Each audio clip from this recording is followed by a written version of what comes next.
Imagine being a king or queen ruling your own country. You get to make the big decisions about laws, taxes, and other important matters. Sounds awesome, right? Now think about these questions. What gives you the right to rule? If people start challenging your decisions, how would you respond? Would you allow them to have a say in how the country is run? For centuries, rulers justified their power through divine right, claiming it came from God. But during the Enlightenment, many new ideas, like the social contract, challenged this belief. People began to rethink old political structures and demand fairer systems of government. That brings us to today's world history mystery question. How did ideas like the social contract lead to revolutions and new governments? As we gather clues, we'll examine changing ideas on government, see how Enlightenment ideas sparked revolutions, and uncover how they influenced governments around the globe. Are you ready, historians?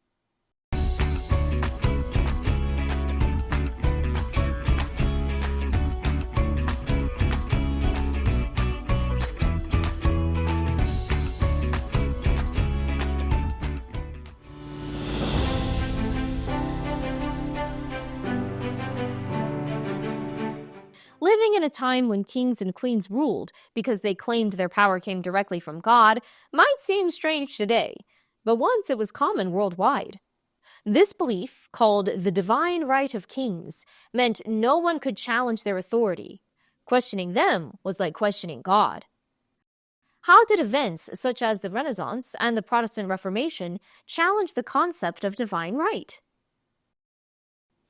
The Renaissance emphasized human potential and the value of individuals. The Reformation questioned the Church's authority. Both paved the way for challenges to divine right. Over time, people began to reject the notion that monarchs were born to rule. Revolutionary ideas about leadership and power emerged, encouraging people to demand a government that served the people rather than ruling over them. During the Enlightenment, thinkers like John Locke openly challenged the idea of divine right. These thinkers believed that power didn't come from God, but from the people. Locke famously said governments should protect people's life, liberty, and property, and if they didn't, the people had the right to change their leaders. What do you think? If a government doesn't protect its people, should they be able to replace it? This idea was the basis of the social contract. Do you remember what a social contract is? A social contract is basically an agreement between a government and its people. People must be willing to have laws and limits so that society can function fairly and safely. In return, government acts in the best interest of the people and protects the natural rights of citizens. These new ideas spread quickly, inspiring people to think differently about authority. Revolutions around the globe were based on these ideas. Leaders no longer seemed untouchable. Instead, people began demanding their voices be heard. Their thoughts mattered. As these political philosophies evolved, they showed that power should serve the people, not just the rulers. The political structures that had been in place for years, even centuries, began to change. These changes created a domino effect around the globe as the world began to move toward ideas of democracy and equality, shaping governments we see today. How do you see ideas of the social contract reflected in modern governments today? Pause here to respond.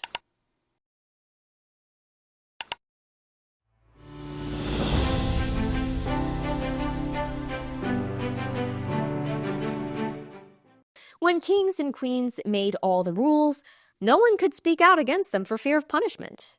But what if the monarch made a bad decision? What if we, the people, could have a say in how things are run? These questions were asked often during the Enlightenment. This shift in political philosophies was brought to action during events like the English Civil War and the Glorious Revolution. In the English Civil War, the struggle between King Charles I and Parliament showed that rulers couldn't hold absolute power without consequences. The Glorious Revolution went further, creating a constitutional monarchy and establishing the English Bill of Rights. Hey, doesn't that sound like the social contract being put into action? These events limited the power of the king and inspired Enlightenment thinkers to think about how governments could better serve the people.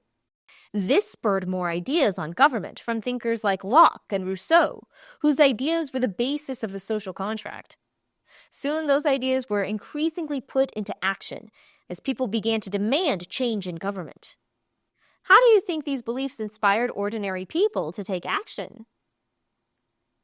These ideas directly influenced events like the French Revolution, where people pushed for equality and an end to unchecked royal power. French citizens rallied around the concepts of freedom and rights, demanding change from absolute monarchies. Why do you think Locke's idea that people have the right to replace a failing government was so powerful during the French Revolution?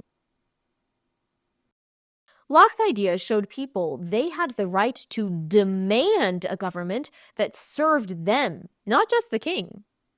During the French Revolution, citizens pushed for equality, freedom, and constitutional governments where power was shared and limited by laws, and they had rights. This balance of power between a leader and parliament reflected ideas put forth by Montesquieu. Similarly, Voltaire's ideas about freedom of speech and religion became core principles of the push for more democratic systems in France and other European nations. By questioning authority and implementing the social contract and constitutional principles, political structures began to change across Europe and beyond.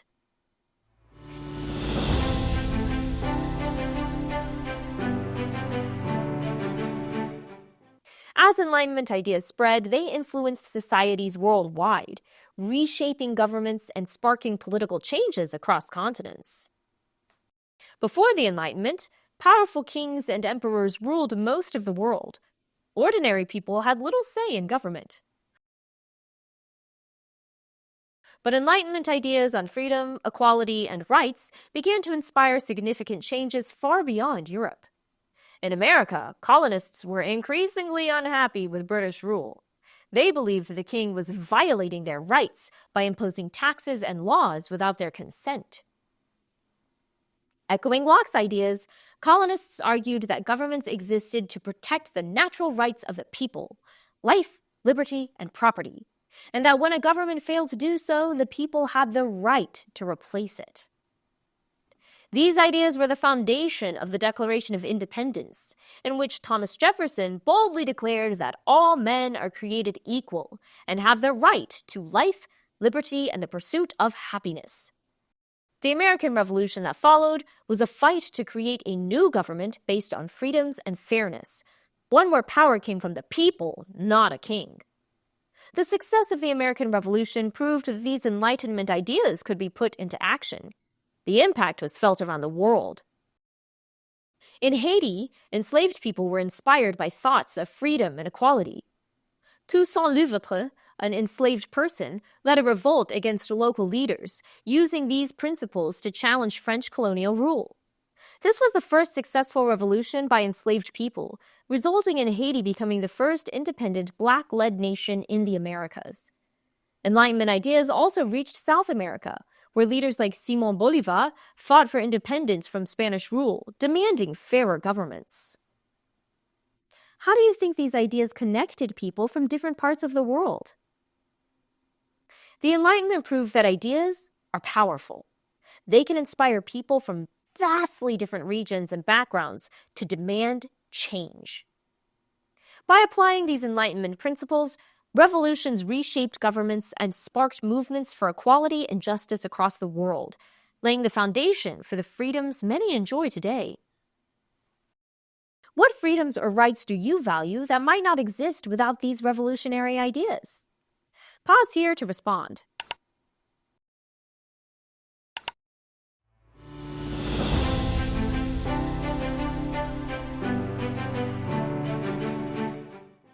The Enlightenment sparked a wave of revolutionary ideas, challenging the belief in absolute power and inspiring people to demand change. Thinkers like Locke and Rousseau introduced concepts like natural rights and the social contract. This led to revolutions in France, America, and more, as people fought for freedom, equality, and fairness. These events reshaped governments, paving the way for constitutional systems and democratic principles that continue to influence the world today. These changes in political and social structures set the stage for even more transformations as the world embraced new ideas in science, industry, and human rights. Next time, we'll begin exploring those fascinating connections between the Renaissance, the Enlightenment, and the modern world to uncover how the past continues to shape our lives today. Until then, keep exploring the past and shaping the future. And remember to always be clever. Hey, hey.